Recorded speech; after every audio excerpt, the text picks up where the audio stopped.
Hello everyone.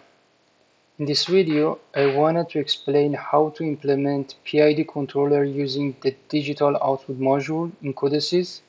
Actually, I am using the E+ Codesys that it is dedicated to Euroterm PLCs, but don't worry, it is almost the same with Codesys software.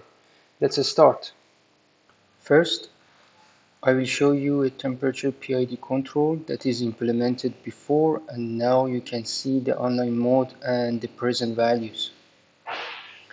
As you can see here in E+ Codesys, there is a PID function block e_control.pid. The output value of this function block is between 0 to 100, and I will give the output value to the parameter DO, SSR, Z3 and Z4. That now it is around 81 to 85, and it depends on the error between the set point and feedback of the temperature sensor.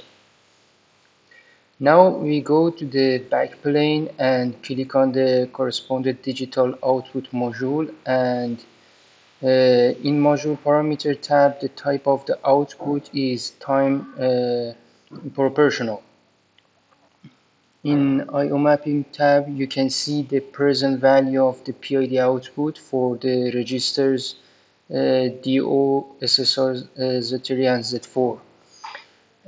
Actually, in this manner, the PID output is a PWM signal that switches the solid state relay and controls the temperature of the furnace.